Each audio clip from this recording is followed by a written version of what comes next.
The public, as a voter, I understand a competent politician to be the guy who has built schools or built the roads and whatnot. But as an MP, that really is not his job. Yeah, correct. So James, again, it goes back to the sclerosis that is our civil service. So that every politician who mounts a podium as an access to a microphone has this halo over their head as the savior. No, we don't need saviors in this country. We need people who can help execute our legacy commitments, which is basically access to high quality education, access to health, access to infrastructure and food and decent shelter. Now, we don't need somebody who comes to say, and that's why these manifestos are just nonsensical, they're laughable. And everybody invests so much time in these things. And then if you read them, Alfred, you know, even as a long essay, I would grade them as 0. You know, they just really, it's like, this is just a total waste of time. Because the problem is that there's no systems thinking in there. Correct. Because there's no way you can talk about agriculture here and then talk about markets there, and then talk about manufacturing here, then talk about health over there, then talk about one county, one product. It's like, where is the coherence of understanding that these are constitutive elements of a whole? And how does the whole work together in a systems, in an organized system that is called government? Now, so they're fundamentally flawed. I know Alfred and I have mutual friends who write these things for these politicians. We respect them deeply, but it is just a poverty of imagination. Now, what we need is to understand that government has certain ordained fundamental commitments to the people. How do we create affordable housing? How do we make sure that our schools don't leave any children behind? That education is high quality, it is accessible, and it leads to something that enables young people in this country to get skills. How do we create an integrated education? How does education work as a system? From grade school to university, and with the tertiary education, with middle-level colleges in there, so that people can develop the skills that they need. And those who go to university are at the apex of the skill metrics. Now, how do you make sure that agriculture generates sufficient productivity that feeds the household that produces the food? It is unfortunate that in this country, farmers who toil, who even got to their fields before we got to the studio, will be hungry 9 months out of 12 months in a year. They can only feed themselves for 3 months. Now, how do you square that? How do you square with the reality that the Kenyans who work harder than us, who will not go back to a decent shelter tonight, who cannot afford to pay rent, who are now walking to the office, not because they want to be physically fit, but the paycheck cannot beat both ends of the month. Now, where is the fairness in this society? This is what should be keeping the next president awake, not this bill of goods that they want to sell us. They're going to build this and that. We don't need you to build anything. Create a structural, functional bureaucracy that will basically prioritize the needs of the country, and then get out of our face. That's interesting. Yes. And I mean, even on the back of that, look at the the back page of the Daily Nation. This is one of the issues that Kenyans are waking up to face. Lack of unga on the stores. Yesterday I went to the supermarket hoping to get a packet of flour, but I could not get it. And why?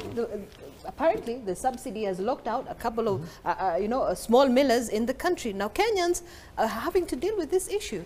Yeah. Thanks, and thanks, Alex, for really highlighting that. And, and I think this is, again, the bankruptcy that we're talking about and highlighting here, that you see, the only reason you want to lead this nation, for me, there are only 2 reasons why anybody would want to lead this nation, is to ensure the 54 million Kenyans are first taken care of, and number 2, are thriving. 54 million, each and every one of them, be they a child, be they a destitute, be they somebody who's unwell, be they the old, and so on. We need to think about these people, where they are, the basics that they need, first and foremost, to just lead a normal life, and then the investments that we need to put in them so that they can actually move to the next level.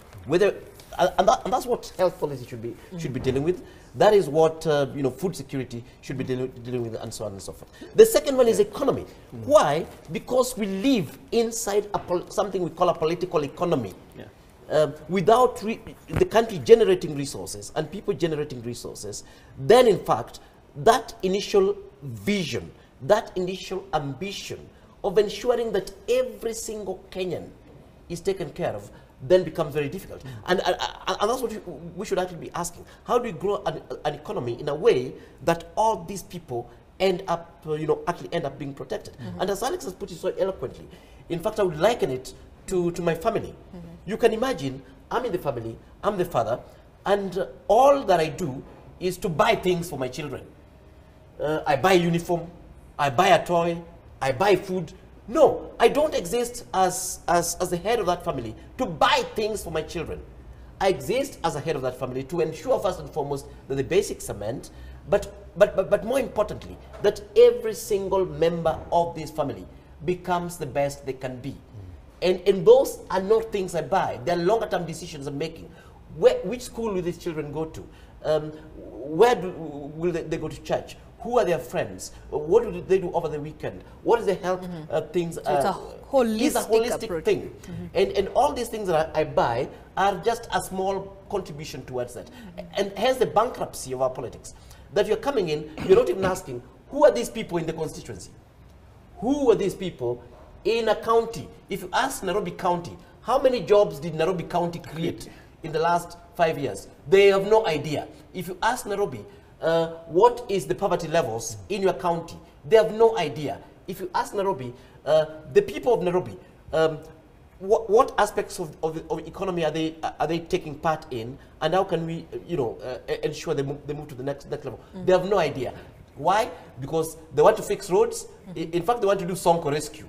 They want to bring in some water here, some, those trinkets, charms, and amulets that you hang around your arms, but that make you both stupid. But interestingly enough, Prof, that seems to work in the country. That will work with your children. You buy your children things, they'll be very happy.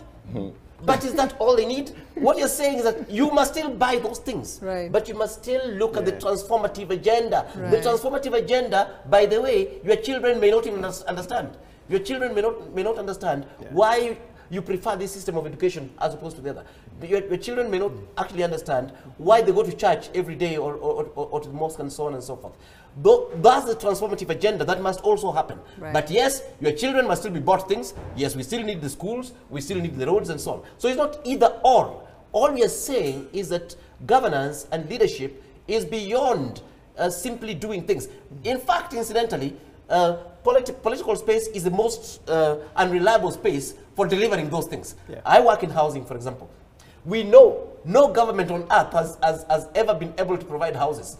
In fact, when it comes to provision of these things, in many countries, it is done outside of government.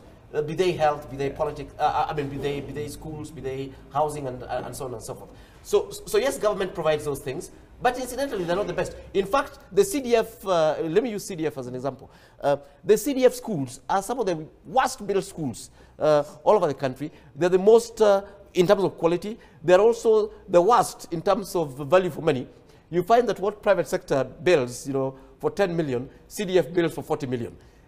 Anyway, my point is that government must deliver things, but on the other hand, the transformative agenda is really what is critical. Sorry, Zaina. I long for that time that the president of this country would come on air and say, look here, we have a Kenyan.